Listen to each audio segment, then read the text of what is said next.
Hello students, JPIC digital study channel पर आपका स्वागत है। विद्यार्थियों, मैं आशा करता हूं कि आप घर पर पढ़ाई कर रहे होंगे और स्वस्थ होंगे। विद्यार्थियों, जैसा कि आप जानते हैं, हम लोग थर्ड चैप्टर पढ़ रहे हैं तो तत्वों के गुणधर्मों में आवर्तिता और आवर्त सारणी के बारे में।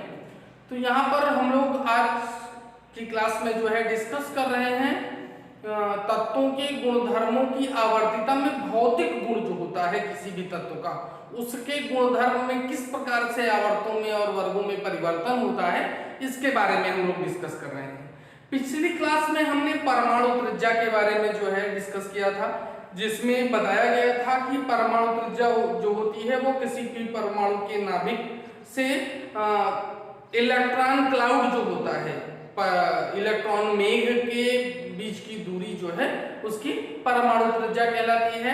और जो है हम जब आवर्त सारणी में लेफ्ट टू राइट जाते हैं, परमाणु क्रमांक बढ़ने के साथ जब जो है हम लेफ्ट टू राइट जाते हैं, तो वहां पर जो है जो कोष होता है वो नहीं बढ़ता है, बल्कि किसी कोष में इलेक्ट्रॉनों की संख्या बढ़ती है।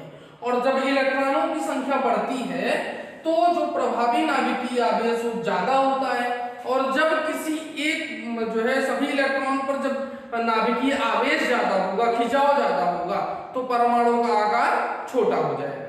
और जब ऊपर से नीचे जाते हैं तो जो है इलेक्ट्रॉनों की संख्या बढ़ती है, वो तो बढ़ती रहती है, लेकिन उसके बढ़ने के साथ जो कोषों की संख्या है, कक्षाओं की संख्या है, वो भी बढ़ती जाती है, जिसके कारण परमाणु का आकार जो है बड़ा हो जाता है, क्योंकि प्रभावी नाभिकीय आवेश कम होने लगता है। जैसे जैसे कोष बढ़ते हैं वैसे वैसे जो प्रभावी नाभिकीय आवेश होगा वह जो है इस इलेक्ट्रॉन पर कम होगा, उससे अधिक इस पर होगा, उससे अधिक इस पर होगा। इसका कारण यह है, पहली बात तो ये दूरी है, दूसरी बात यह है कि ये इलेक्ट्रॉन जो बीच की कक्षाओं में चक्कर लगा रहे हैं, ये कहीं ना कहीं से इस और इस इलेक्ट्रॉन के बीच में, ये नाभिक और इलेक्ट्रॉन के बीच में जो आकर्षण बल होता है, प्रभावी नाभिकीय आवेश होता है, वह जो है इसको आवृत करता है, या यहाँ पर शिल्डिंग इफेक्ट करता है, आवरण प्रभाव प्रदर्शित करता है, जिसकी वजह से ये जो है इनका संपर्क कहीं ना कहीं से कमजोर होता है, और ये त्रिज्या जो है वो बड़ी की बड़ी रहती है। आज के इस क्लास में हम लोग डिस्कस करने वाले हैं आयनिक त्रिज्या क्या होती है। आयनिक त्रिज्या, आयनिक त्रिज्या किसी भी परमाणु के बाह्य कोश से इलेक्ट्रॉन के निकल जाने या जो है किसी बाह्य कोश में इलेक्ट्रॉन के शामिल हो जाने या परमाणु के ग्रहण करने के बाद जो नाभिक से बाह्यतम कोश के इलेक्ट्रॉन में जो इलेक्ट्रॉन अभी सम्मिलित हुआ है या निकला है, निकलने के बाद और ग्रहण करने के बाद जो है नाभिक से बाह्यतम कोश के इलेक्ट्रॉन की दूरी होगी, वही उसकी क्या कहलाएगी? आयनिक त्रिज्या कहलाएगी। आयनिक त्रिज्या कहलाएगी। जैसे किसी परमाणु के बाह्य कोश से एक इलेक्ट्रॉन निकालने अथवा एक इलेक्ट्रॉन ग्रहण करने के पश्चात नाभिक से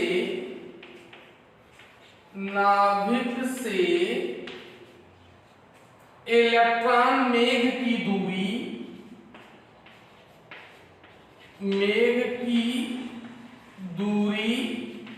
ही उसकी आयनिक त्रिज्या कहलाएगी। आयनिक त्रिज्या कहलाती है।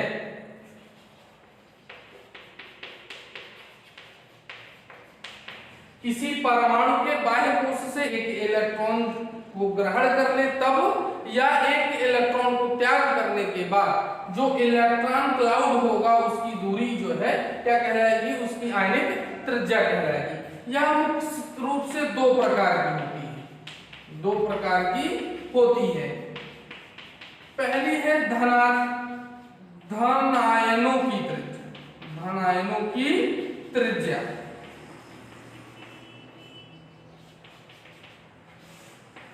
किसी भी परमाणु के धन आयन की त्रिज्या उसके मूल परमाणु से छोटी होती है, उसके मूल परमाणु से क्या होती है, छोटी होती है। क्योंकि जब इलेक्ट्रॉन किसी भी कक्षा से, लास्ट कक्षा से, नाभिक से बाहर चला जाएगा तो इलेक्ट्रॉन मेघ की दूरी कहीं ना कहीं से जो है क्या हो जाएगी, हमारी कम हो जाएगी। मतलब इलेक्ट्रॉन के निकल जाने पर जो नाभिक से बाह्यतम कोश के इलेक्ट्रॉन की दूरी होगी वह जो है वही क्या कहलाएगी, उसकी धनात्मक त्रिज्या कहलाएगी। तो जैसे सोडियम परमाणु है, इसमें 11 इलेक्ट्रॉन है और जब ये Na+ बनाता है तो इसमें 10 इलेक्ट्रॉन होते हैं। तो 10 इलेक्ट्रॉन जब उपस्थित होंगे और जब 11 इलेक्ट्रॉन उपस्थित होंगे तो इस समय जो मूल परमाणु है इसकी त्रिज्या ज्यादा होगी, और जब 10 इलेक्ट्रॉन होंगे और सोडियम आयन में होगा तब इसकी परमाणु त्रिज्या क्या हो जाएगी, कम हो जाएगी। किसी भी आवर्त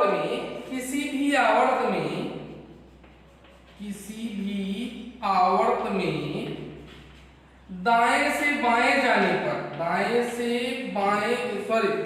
दाएं जाने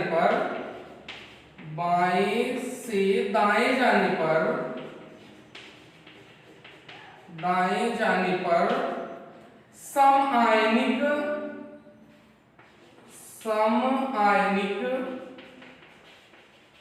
धनायनों की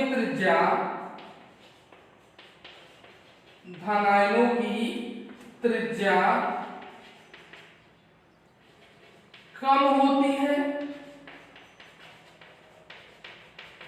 क्योंकि प्रभावी नाभिकीय आवेश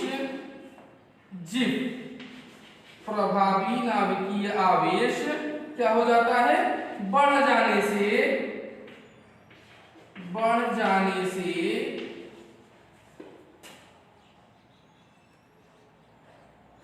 जो यहाँ प्रभावी नाभिकीय आवेश बढ़ जाने से जो इलेक्ट्रॉन के देने की प्रवृत्ति होती है वह क्या हो जाती है, इलेक्ट्रॉन मुक्त करने की प्रवृत्ति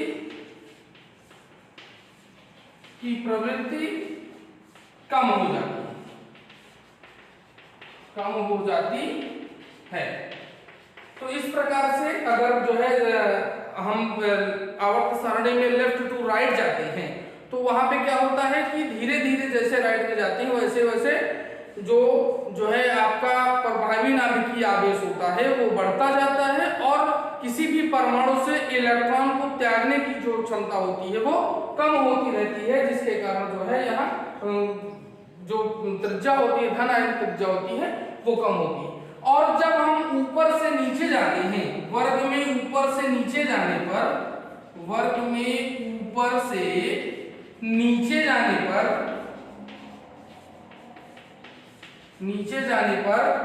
जो कोषों की संख्या बढ़ती है, बढ़ती है, और जो आपका धनायनिक प्रवृत्ति होता है वो ऑलरेडी क्या हो जाता है, बढ़ता जाता है, जिसके कारण जो है ये धनायनिक जो त्रिज्या होती है, ये त्रिज्या जो होती है वह घट जाती है। त्रिज्या क्या हो जाती है, घट जाती है, सॉरी त्रिज्या बढ़ जाती है। जो n का मान बढ़ने की वजह से जो धनायनिक त्रिज्या होती है वो बढ़ती जाती है। दूसरा है ऋणायनों की त्रिज्या।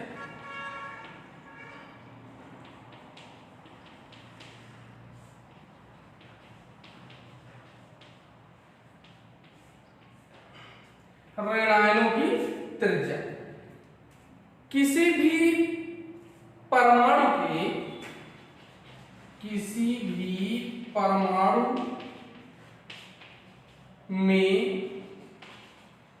एक इलेक्ट्रॉन ग्रहण करने पर, एक इलेक्ट्रॉन ग्रहण करने पर परमाणु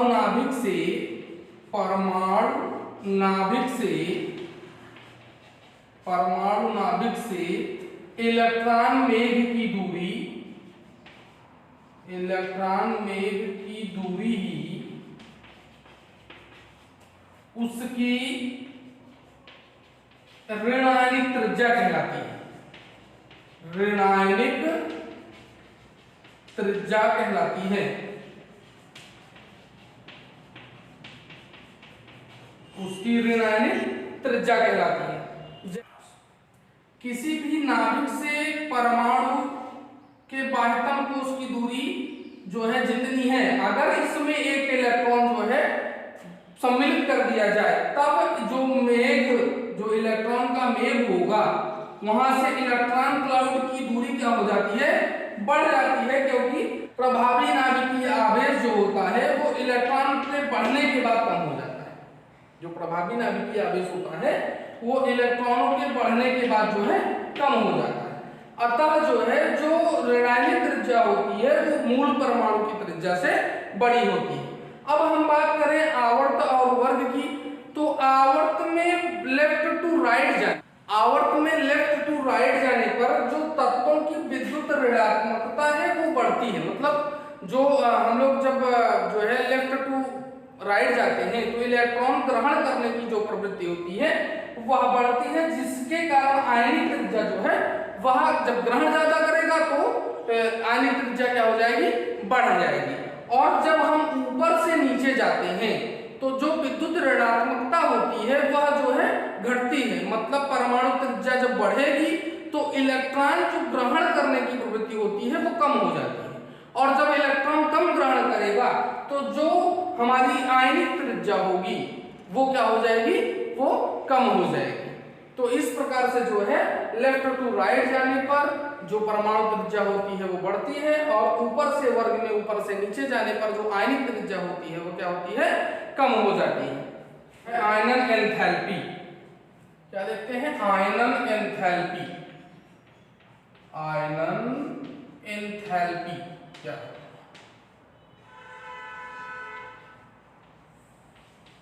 आयनन एंथैल्पी किसी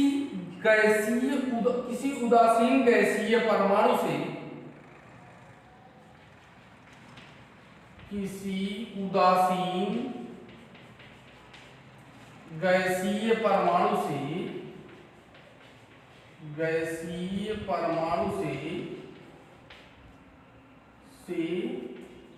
एक इलेक्ट्रॉन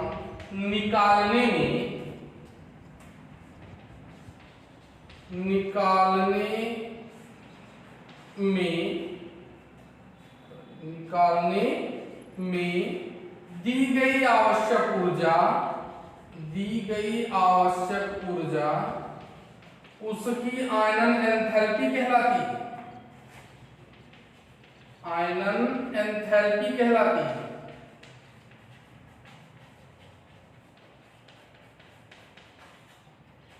आयनन एंथैल्पी कहलाती है। यानी मान लीजिए कोई उदासीन गैसीय परमाणु है, उसके बाह्य कोश से इलेक्ट्रॉन को निकालने में जितनी ऊर्जा जो है लगानी पड़ेगी वो क्या कहलाएगी, उसकी आयनन एंथैल्पी कहलाएगी। किसी भी परमाणु से पहले इलेक्ट्रॉन को निकालने में जितनी ऊर्जा लगती है वह क्या कहलाती है, पहले इलेक्ट्रॉन को निकालने में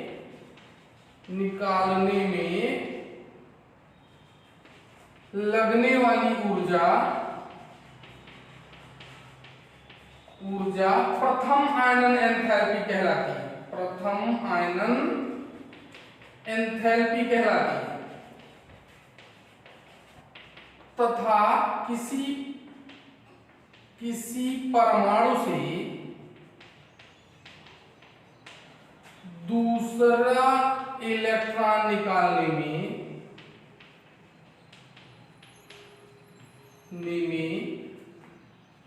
लगने वाली ऊर्जा प्रथम इलेक्ट्रॉन से अधिक होगी, जो द्वितीय आयनन एंथैल्पी कहलाएगी, जो द्वितीय आयनन एंथैल्पी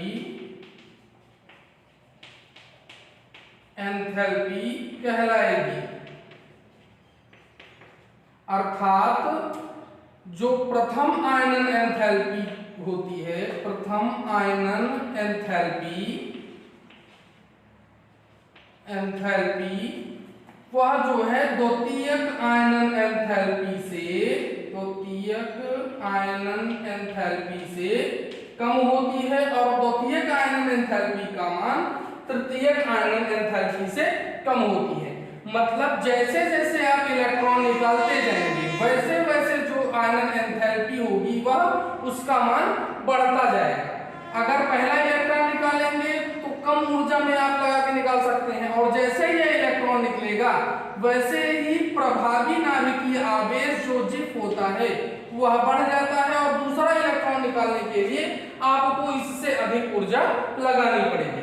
अगर दूसरा इलेक्ट्रॉन निकाल देंगे तब फिर से जो जिफ का मान होता है वह बढ़ जाता है, जिसके कारण तीसरा इलेक्ट्रॉन को निकालने में द्वितीय आयनन एंथैल्पी से अधिक ऊर्जा खर्च करनी पड़ती है। आयनन एंथैल्पी को सामान्यतः डेल्टा आई एच से प्रदर्शित करते हैं, जहां पर डेल्टा I1H, डेल्टा I2H और डेल्टा I3H। इस प्रकार से हम प्राथमिक, द्वितीयक और तृतीयक आयनन एंथैल्पी को डिनोट कर सकते हैं। अब आयनन एंथैल्पी को प्रभावित करने वाले कारक कौन कौन से हैं? आयनन एंथैल्पी को प्रभावित करने वाले कारक, आयनन एंथैल्पी को प्रभावित करने वाले कारक,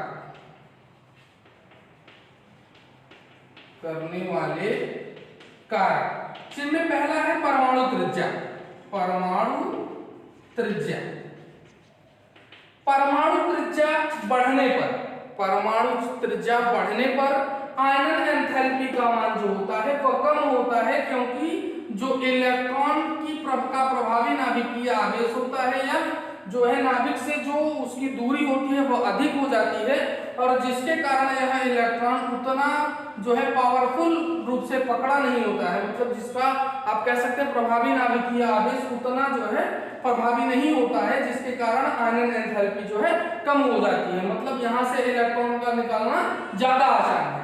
जबकि जब जो है परमाणु त्रिज्या कम होती है तब जो प्रभावी नाभिकीय आवेश होता है वह अधिक होता है, और इलेक्ट्रॉन को निकालने में अधिक ऊर्जा की आवश्यकता होती है। दूसरा हमारा है प्रभावी नाभिकीय आवेश। क्या है प्रभावी नाभिकीय आवेश? प्रभावी नाभिकीय आवेश बढ़ने पर आयनन एंथैल्पी का मान क्या हो जाता है? ज्यादा हो जाता है, और प्रभावी नाभिकीय आवेश बढ़ने जो है कम होने पर जो आयनन एंथैल्पी का मान होता है वह कम हो जाता है। तीसरा हमारा है आवरण प्रभाव या परिरक्षण प्रभाव।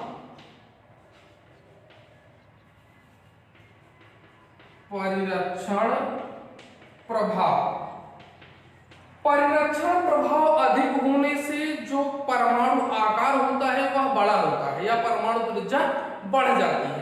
और आप जानते हैं कि परमाणु त्रिज्या बढ़ने पर जो आयनन एंथैल्पी का मान होता है वह जो है कम हो जाता है। किसी भी परमाणु से इलेक्ट्रॉन को निकालने में अधिक ऊर्जा की आवश्यकता नहीं होती है, अतः जो है परिरक्षण प्रभाव जो होता है वह आयनन एंथैल्पी का मान कम कर देता है। अब किसी भी आवर्त में लेफ्ट टू राइट जाने पर, किसी भी आवर्त में बाएं से दाएं जाने पर जो आयनन एंथैल्पी होती है वह क्या हो जाती है? अधिक हो जाती है। उसका मान जो है अधिक हो जाता है, क्योंकि जब जो है हम लेफ्ट टू राइट जाते हैं तो किसी भी परमाणु के कोष में इलेक्ट्रॉनों की संख्या बढ़ती जाती है, जिसके कारण जो है प्रभावी नाभिकीय आवेश अधिक होता है, और प्रभावी नाभिकीय आवेश अधिक होने पर परमाणु का आकार छोटा होता है और इलेक्ट्रॉन को निकालने में जो है अधिक ऊर्जा खर्च करनी पड़ती है। और जब हम ऊपर से नीचे जाते हैं तो इलेक्ट्रॉनों की संख्या बढ़ने के साथ साथ जो है कोषों की संख्या बढ़ती है, और कोषों की संख्या बढ़ने पर जो प्रभावी नाभिकीय आवेश होता है वह कम होता जाता है, जिसके कारण इलेक्ट्रॉन को किसी भी परमाणु के से इलेक्ट्रॉन को निकालने में कम ऊर्जा खर्च करनी पड़ती है। अतः ऊपर से नीचे जाने पर आवर्त में वर्ग में जो है ऊपर से नीचे जाने पर जो आयनन एंथैल्पी होगी डेल्टा IH होगा, उसका मान जो है कम होता जाएगा, और जब हम लेफ्ट टू राइट आवर्त में जाते हैं तब इसका मान क्या हो जाएगा, बढ़ता जाएगा।